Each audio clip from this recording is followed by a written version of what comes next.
You're listening to eLearnChat, where talk is knowledge. Hello and welcome to eLearnChat, our new podcast featuring prominent leaders, shakers and movers in the e-learning and training industry. Your co-hosts are Rick Zanotti and Terrence Wing.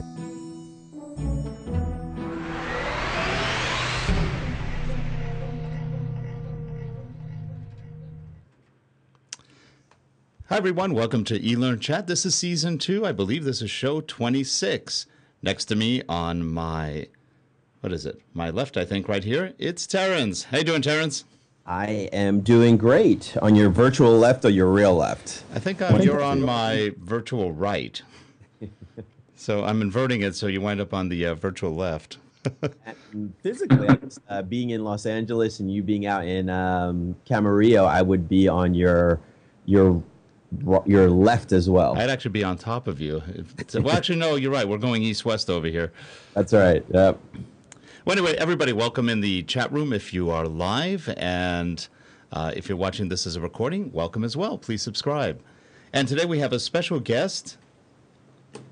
Terrence, would you like to do the honor?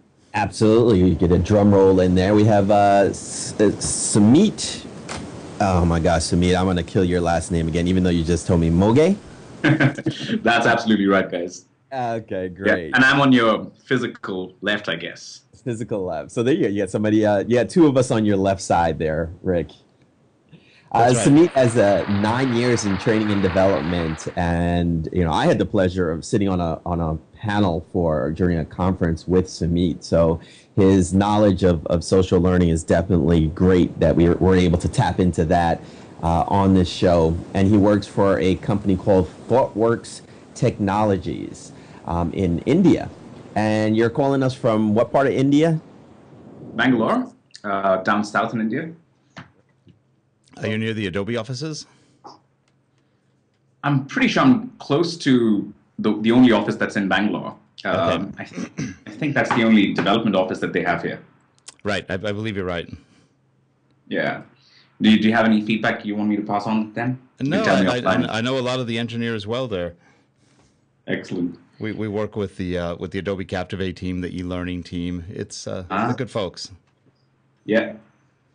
Yeah, and Sumeet's going to be talking to us today about social learning community management. We were talking about topics, and social learning is such a huge umbrella now, and not just now. It's always been a huge umbrella, but with semantic technology coming into play, and all the buzz around social learning, it's definitely reached I don't want to say it's reached a peak. It hasn't reached a peak. I think it's still evolving. But it's reached a point where it's on the tip of everybody's tongue, and we're realizing how in-depth a topic like social learning could be. And Sumeet is going to talk to us about the managing social learning communities, which, when you think about it, is kind of a, 5, maybe even less, 5 or 10 years ago, you probably would not even have heard of a social community manager, and right. Now that role is popping up all over the place. So first, Sumeet, let's kind of throw this question out at you, and so that we're all on the same sheet of music here. How do you define social community management? So it's interesting because when we first introduced this role into my organization, we consider ourselves to be pretty forward-thinking. The impression that a lot of people had was that this was going to be the role of a librarian. So you just ensure that everything is in place and it's searchable, tagged properly, and out there. One of the things that people didn't necessarily appreciate is that when groups of people get together, regardless of where they get together, whether it's a classroom, whether it's huge crowds outside, to be able to have them to work effectively, you need somebody who plays the role of a facilitator. And that's what I look at a community manager as being, somebody who's a bit of a facilitator, who can actually keep steering the group in the right direction and has an idea of what the group wants to be able to do over a period of time. So yeah, we started off thinking librarian, but I think we've now evolved to thinking facilitator. Yeah, that it's interesting that there are still some organizations that probably lean more towards that management side and not that facilitator side. And the organizations that truly don't understand what's going on with social learning are inundated or laden with restrictive social governance, and that facilitation doesn't really work well in that type of environment. What challenges are you seeing with with those that are trying to facilitate as a community manager, or what challenges were you faced with when you first started to do this in your organization? So I think every organization is different, right, Terrence? So the challenges that I've faced in my career are going to be different from the challenges somebody else faced. But again, most organizations take to social learning as a way of creating content in a different manner. And the thought always, in the first place, is around content. The big picture that a lot of us miss with social learning is that the content is out there. Yes, I mean, we're in an age of new media. Everyone's got the opportunity to create that content, and that's awesome. But beyond the content, there's a lot of context out there. So let me try to explain this to you. You have, let's say, you go ahead and put in a wiki for your organization, and somebody puts in a great article on the wiki. That's awesome content, and it's worth its weight in gold. But I think what's more important is the context out there, which is, who is this person who wrote the article? What other kinds of work is this person interested in? Has this person been speaking at some conferences? Is there a side of this person that we don't know? What are the other conversations that this person's been involved in? And I think that's the part which we tend to miss. And that information alive.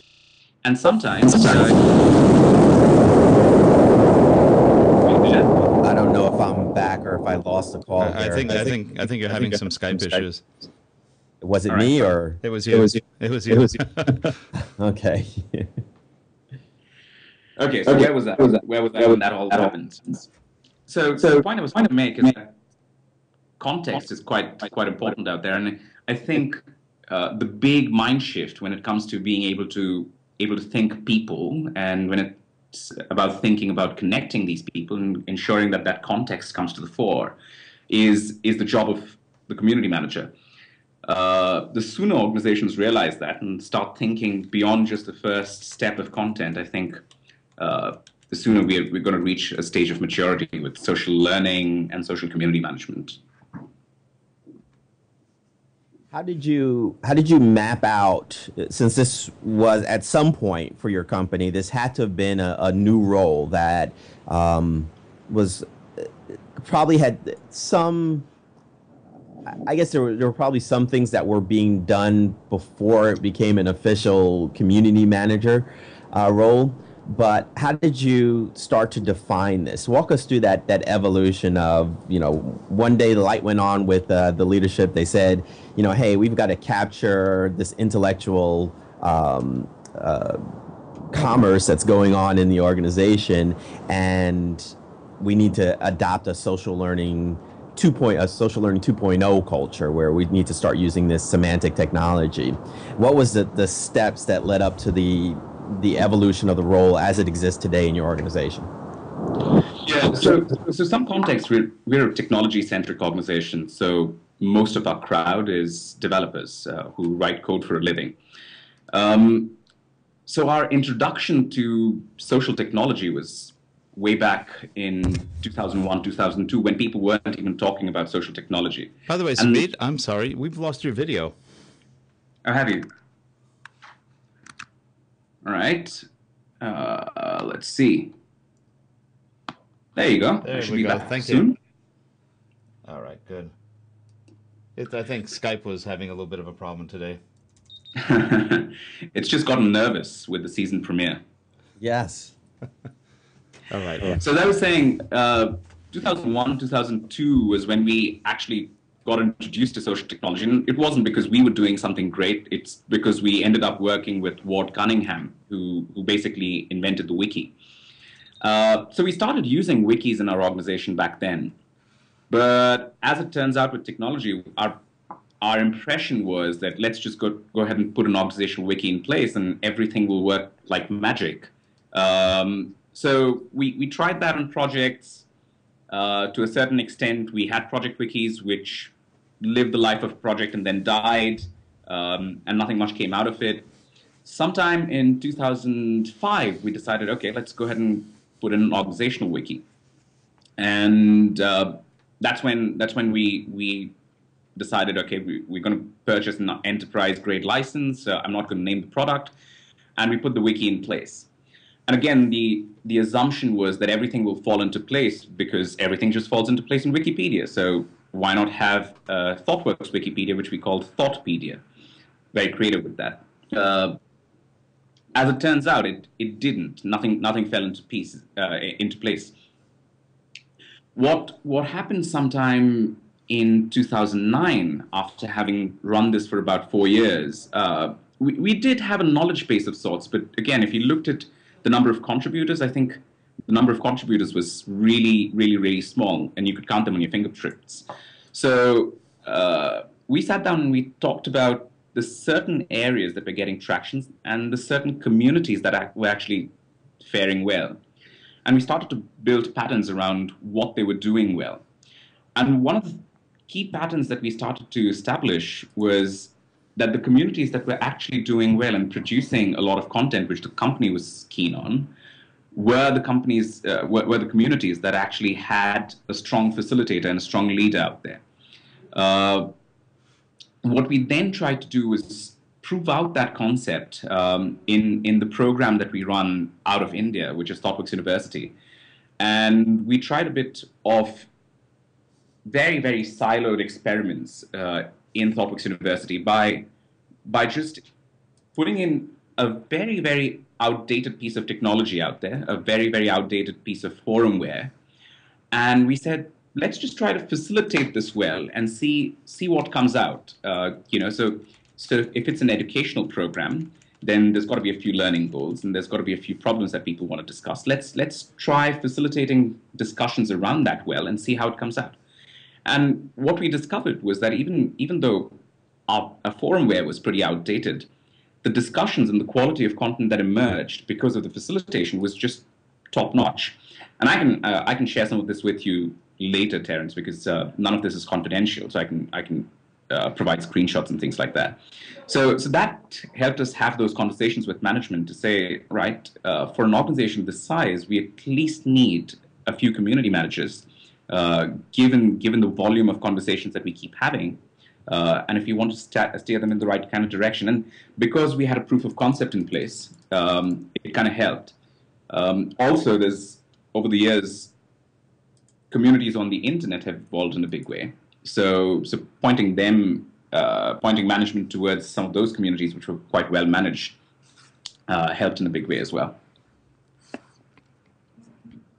So how did you, because I've been managing quite a few communities myself, and each community comes with its own little personality, so to speak. Yeah, and some are a lot more difficult to stimulate engagement than others. So what are some things that you guys did at ThoughtWorks that helped you to stimulate that engagement, even when you went to that older platform? What were some of the tactics that you used that actually got people to contribute? Because without people contributing, it's worthless. It means nothing. Yeah. So here's something I've discovered, and I could be wrong because this is just a theory. We focus a lot on technology and the fact that just weak acquaintances can actually lead to a lot of solutions, and that's true. That's what social media brings to us. It just increases and amplifies our reach in a big way. But for any community to succeed, then I believe there needs to be a set of people who at least have some amount of strong ties amongst them. I actually have two communities which are outside work, which I'd like to contrast here. So some of you guys might know that I have a deep interest in photography, and I also have a deep interest in wildlife. And there are two of these groups which I run. One group's on photography, and the other group is a group of naturalists that I worked with, and that focuses on wildlife. The fact is that the photography group, because I know nobody personally, and nobody else knows anyone else personally, is a group that gets very, very, very little traffic. On the other hand, the naturalist group is a group of people who've worked together before. There are a lot of people there who don't know each other, but at least the core group of people have worked together before. At least they know each other face to face. And something in there, in that dynamic, actually makes things just flow. We address each other by first name. We can actually crack a few jokes at each other, pull each other's legs if necessary on the forum, but also share things and point to each other when we know that there are things that, let's say, I can't answer, but let's say Shahana can answer.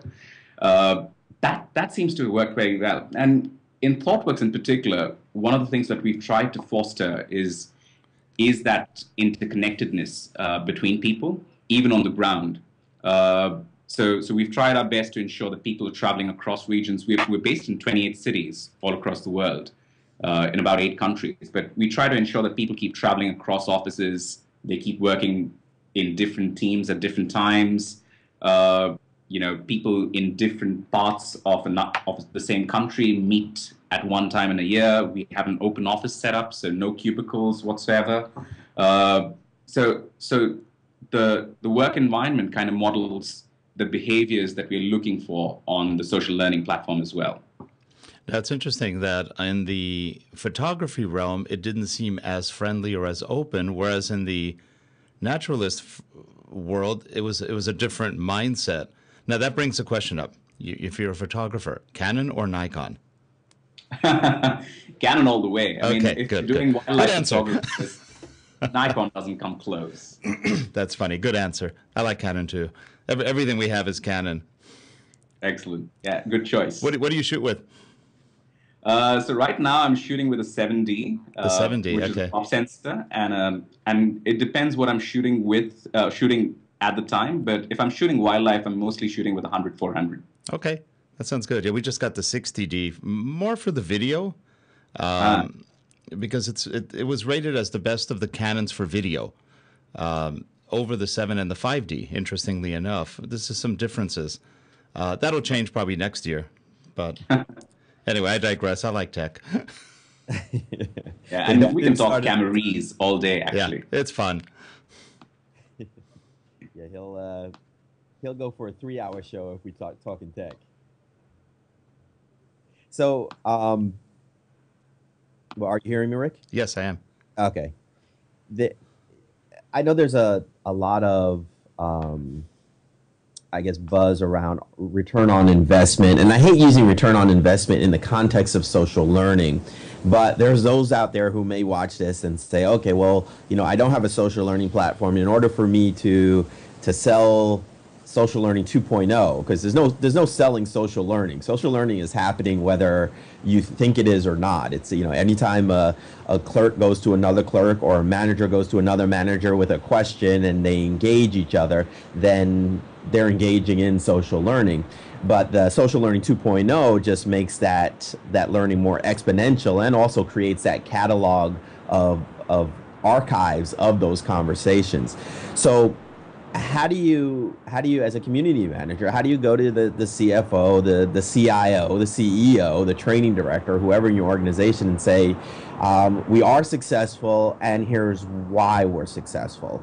So what are some of the measurements that you're gauging the success of your community on? Yeah, so the funny thing is that our CFO is pretty on to social learning, so mostly social business. I mean, he's really hooked onto this. So anytime somebody asks him about the return on investment, he says, what's the return on investment on me coming dressed to work? So, he'll give you that kind of answer. But I know where you're coming from. And I can tell you that the metrics differ from company to company. For us, we're a consulting firm. So, the kind of things that we're trying to track is our salesmen trying to go out and our salesmen trying to sell deals to other customers. And how many of those salesmen are coming back with questions to our community and getting answers that help them shape their proposals? What's the cost of not doing this? If we didn't do this, then how many proposals would we lose?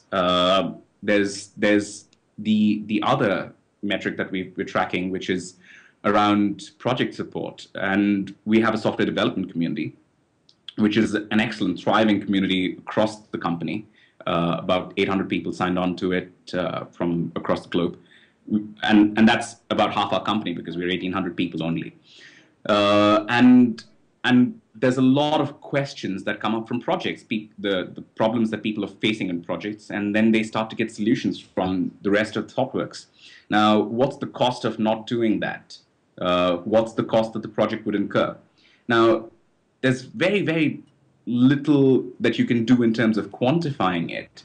But when you start to look at statistics like the number of answered questions, the number of case studies accessed, the number of sales proposals that we've been able to contribute to, you already start to build some interesting metrics for management to look at. To be able to quantify that down to a dollar value, I think is quite difficult. I must confess I haven't done that, but I think we've gotten to a point where everyone sees the value. And I don't think you're not alone in not evaluating it down to the dollar amount, as well as in understanding that not everything is going to have a tangible dollar value to it.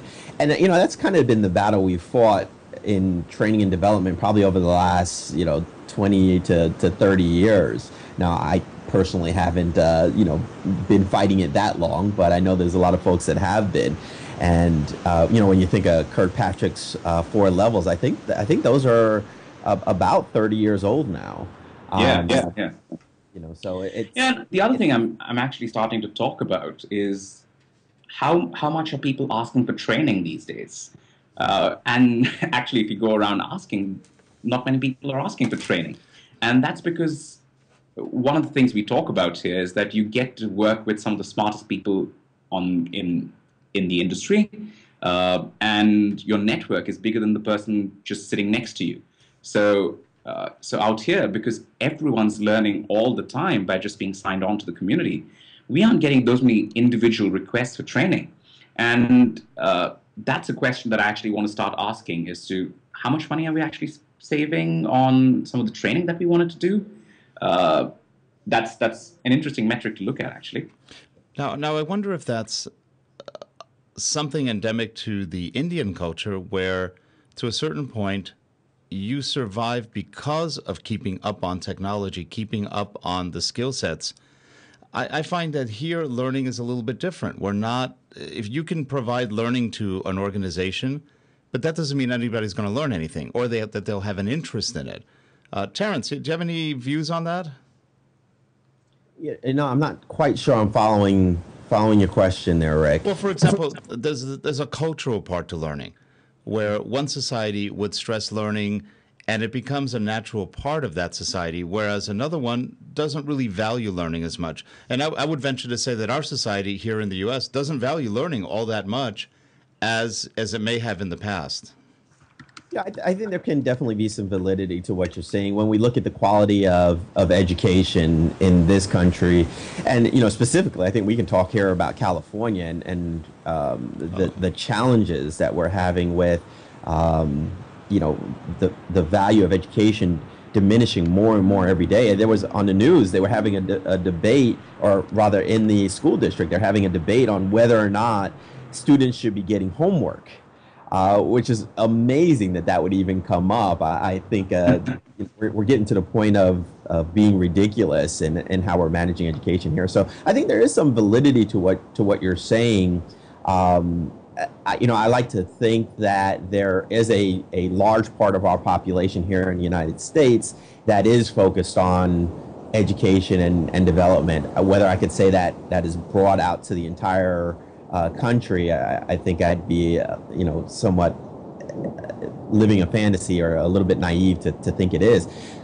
But then with that same breath, I'd probably say the same is happening in other countries as well, where we're hearing more about education in China or education in India, but does every student have access to education too? So I think there's a couple of issues that come into play there. Yeah. Your So thoughts, Rick, there's a part of that which I'd like to answer as well. I mean, when I talk about our community, we're spread across 8 different countries, so it's not limited to India only. But I think there is something out there when you talk about cultures and social learning.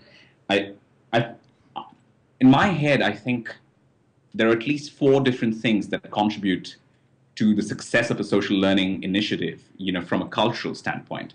The first thing is obviously, do you have a culture of questioning? Is there enough safety that if the CEO actually makes a pronouncement on your, let's say, your bulletin board, and I'm going to use a very old term out there, people are actually going to go ahead and question it. Because if there isn't that culture of questioning, then you will have a self-styled expert or somebody who's actually gained a lot of credibility over a period of time, making pronouncements on a community, and no one's ever going to question, and if you don't question, you don't learn. There's another part, which is the kind of work environment. Does it end up being a transactional work environment, or is it a slightly more complex work environment which requires thought? Now, if it's as easy as 1, 2, 3 to be able to finish a task, no one's going to bother their head to collaborate and try to find a solution. On the other hand, if it's a complex work environment, then there is merit in collaborating. There's a part of the culture that's got to be open to inviting diversity of thought, to feedback, wherein, you know, let's say somebody said you're wrong, you're willing to say, okay, tell me why you think so. And I think there's the last part of it, which we neglect in a big way, which is ensuring that your company has the right kind of people. And, you know, you can put all the tools in place if you want, but if people are not driven, if they're not passionate about what they do, if they don't care about learning by themselves, you know, regardless of what tool you put in place, it's going to fall flat on its face. I mean, sure. I'm here talking to you because I'm really passionate about this. It's 9 o'clock at night, but I really care about this, and I'd love to learn from you guys. There's a part of that which has to be there to make social learning successful. Right. No, that definitely. So a lot of different components come into play with social learning. Well, I guess we are at the end of our interview segment here, Rick, if we're trying to keep everything down to that 30-minute new format. Sumeet, is there anything that you'd like to promote? I know your blog, Rick's been putting it on the screen there, which I read quite often, and a lot of great stuff in there. But is there anything else that is coming up in your life that you want to let us know about? Oh, well, yeah, definitely take a look at the blog. So what am I allowed to promote? Am I allowed to promote something that's non-e-learning? Sure. Sure. Yeah. All right. Okay. So let me tell you this. I told you I'm very interested in wildlife, and I'm a practicing naturalist. And one of the things that's plaguing the world today is that we're losing our big cats, and in particular our tigers. There's just 3,200 wild tigers left in the world, and they're vanishing quite fast. I can't tell you about the entire story out here, but there's a lot of demand for tiger parts, for tiger bones, tiger skin. There's a lot of international opinion that's building around this. I think it's great if everyone stays informed about what's happening, and if you can do your bit by just looking up the issue, trying to follow it, and trying to support in whichever way you can, I think that'll be a great help. The world can't lose such an enigmatic, such a fantastic animal. So if you can do your bit to save the tigers, I think that'll be awesome. That sounds good. And they can follow you on Twitter at the way your name is spelled there with an underscore between the two names, right? Yeah, exactly. Great.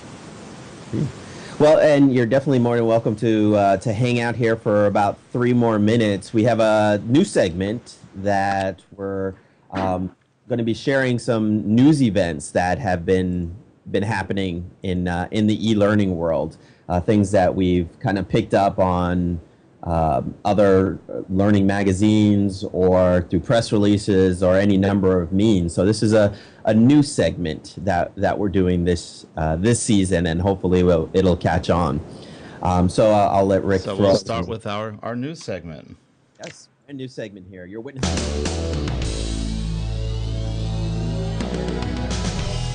And now the news.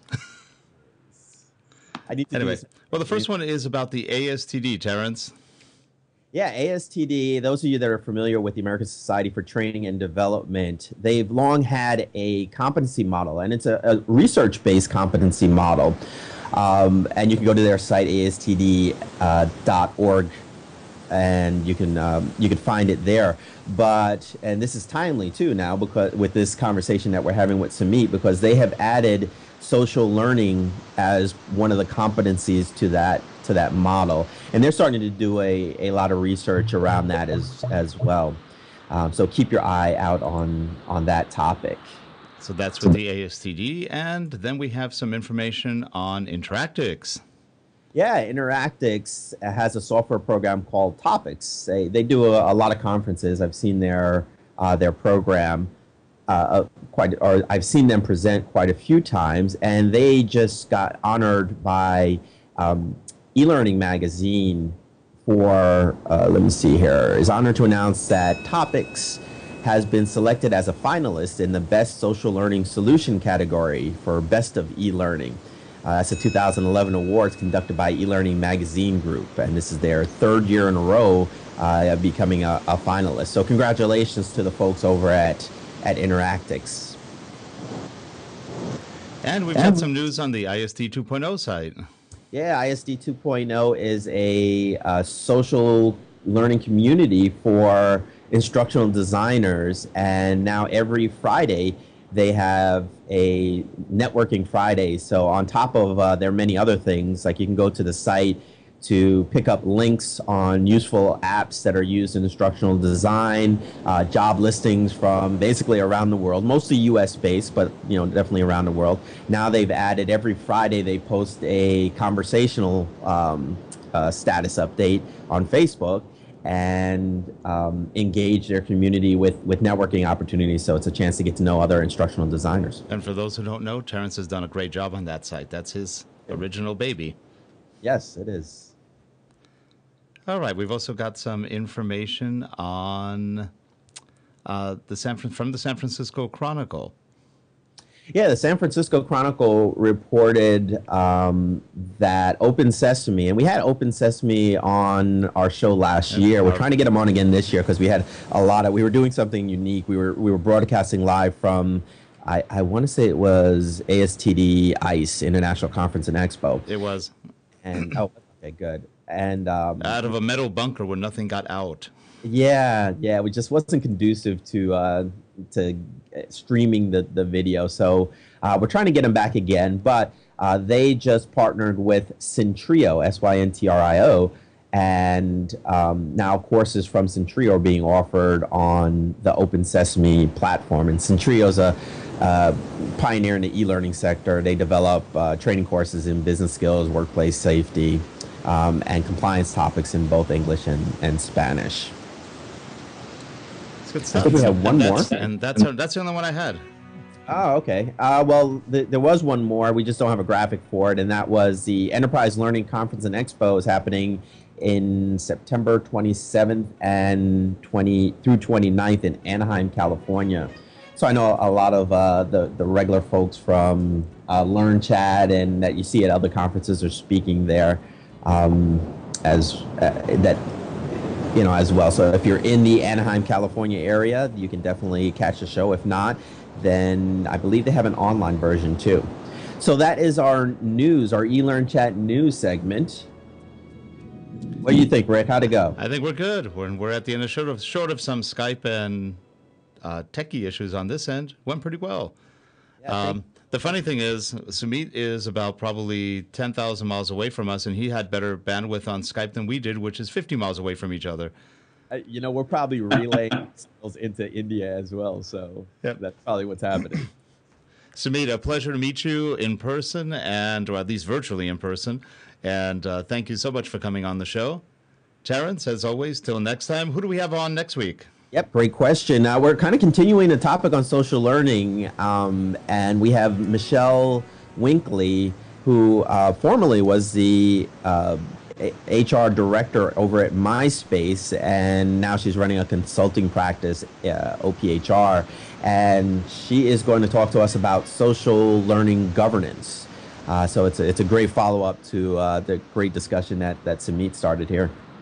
Sounds great. Sumeet, thanks so much. Thanks for the opportunity, guys. Good luck with everything you're doing, and thank you all for being here. We will see you next week on eLearnChat.